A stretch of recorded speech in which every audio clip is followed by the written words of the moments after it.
Ooh, are you off on another sailing adventure? You bet I am! See those mountains over yonder? I am the first sailor to have ever laid eyes on them.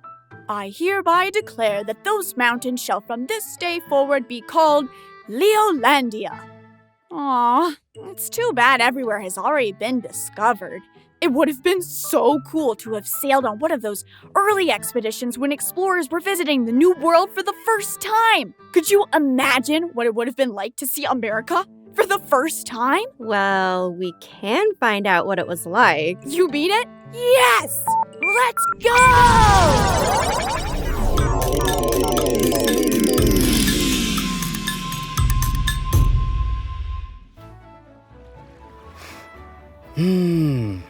What a glorious day to be out in the open sea. Glorioso. Mamma mia, children. I think I've been out at the sea too long. My eyes are playing tricks on me. Sorry if we scared you, sir. My name is Layla, and this is my little brother, Leo. We've traveled here from the future to see what expeditions were like for early explorers. Perfetto. We can always use a few more hands on our crew. Welcome. My name is Amerigo Vespucci, Italian explorer, navigator, and cartographer, continuing my search for the New World. Amerigo? That kind of sounds like America. Layla, do you think this is the man our continent's named after? Maybe. Let's find out more. Super nice to meet you, Mr. Vespucci. You said you're a cartographer?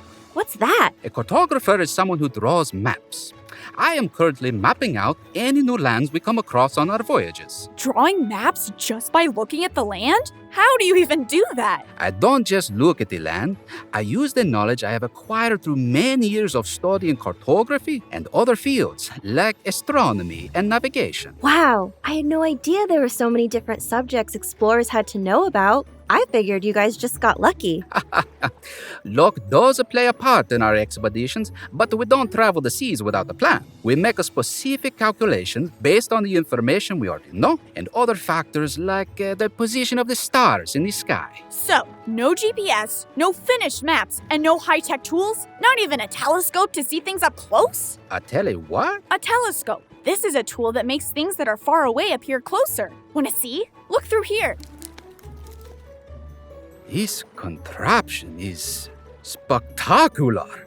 But no, we do not have these tools. That is why it is important that I apply my understanding of astronomy. But I don't get it. How does knowing where the stars are in the sky help you navigate? Excellent question, my dear. The stars, sun, moon, and horizon are our guides. They help us calculate our position, which comes in handy on the open ocean, when there are no landmarks to help us keep track of where we are. But the stars, sun, and moon aren't always in the same spots in the sky. Doesn't that make using them to help you navigate hard? Aha! You are very bright, my boy. Navigators must be familiar with the constellations at different times of the year, as well as the different constellations in the northern and southern hemispheres. I never thought of that you would see different stars depending on where you are? That's right. I am learning that on this very voyage. When exploring, I rely on the North Star to help me navigate. But I noticed it wasn't where it normally was in the sky. It was much lower. Uh-oh, what'd you do? I came to rely on new constellations that I'd never seen until I traveled to the southern hemisphere. So I mapped them out. One of them even looks like a cross. Look what I found. These constellations are now named Alpha and Beta Centauri. And that's the Southern Cross. Those names have a nice ring to them. I'm hopeful that mapping out these stars will help future explorers when they travel down here. You know so much about so many things, Mr. Vespucci. Yes, I cannot stress enough the importance of quality education. If you want to make a difference, you must continue learning. Always have questions and never stop searching for the answers. Learning can open so many doors for you, like it did for me. Like when I secured my spot on a Spanish expedition because of my knowledge in many different areas. From business to map-making and astronomy, my expertise opened the doors for me to join their crew. Totally! I love learning about all kinds of things in school, especially history. Yes, Mr. Vespucci. My brother and I take our studies very seriously. Our parents remind us that our education sets us up for our future career goals. Is that why you studied mapmaking and astronomy? Because you always knew you wanted to be an explorer? Actually, exploring is a newer passion of mine. I was a businessman first, but my curiosity was sparked when I learned that the explorers were searching for a northwest passage through the Indies. But what really sealed the deal for me was when I met Christopher Columbus. I mean, even as an astronomer, I was starstruck. We met Christopher Columbus. What an explorer, huh? See, when he spoke of his adventures, I was inspired to see the new world with my own eyes. Did you ever sail with him?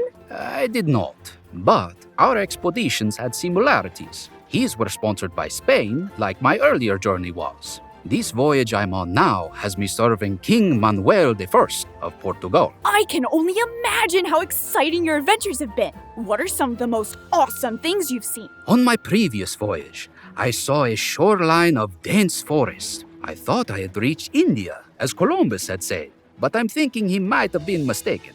We couldn't land, so we kept sailing and came upon fresh water. The mouth of the river was humongous. It was a river of Amazonian proportions. You found the Amazon River? Amazon River.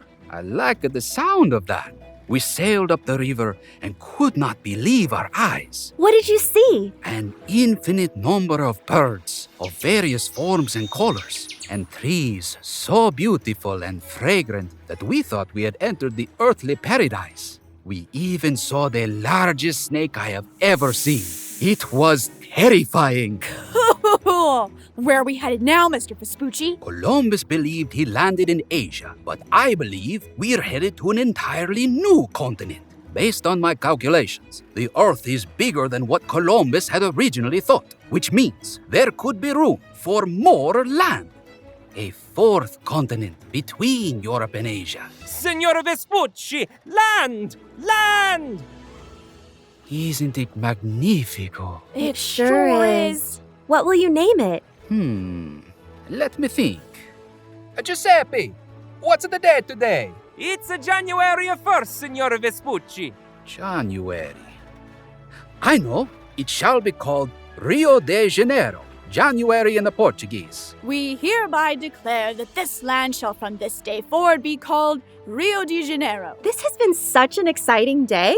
Thank you, Mr. Vespucci, for teaching us about your adventures and about your tremendous amount of knowledge. Yeah, Mr. Vespucci, I love learning too. And if I keep studying, maybe I can be an explorer just like you. And who knows, maybe you'll have a couple continents named after you one day. How does America sound? America. Sounds like a marvelous place. What an honor that would be. Arrivederci, children. Safe travels. And remember, never stop learning. Continue to reach for the stars. The world needs young people like you to make the next greatest discoveries. Planning out your next adventure? You know it! I read that after Amerigo Vespucci explored Brazil and Argentina, mapmakers decided to honor him by naming South America and then later North America after him, since he was the first European to land there. I've got a lot of studying to do if I'm ever going to be an explorer like him. But I thought you were bummed that everywhere had already been discovered. Yeah, everywhere's been discovered down here. But what about up there? Mr. Vespucci said to reach for the stars, and that's just what I'm gonna do. If I work really hard in my science and math classes, maybe I'll get picked to lead a mission to outer space one day. Leolandia, here I come! If you like time traveling with Leo and Layla, watch more of their adventures at PragerUkids.com. And parents, don't forget to subscribe.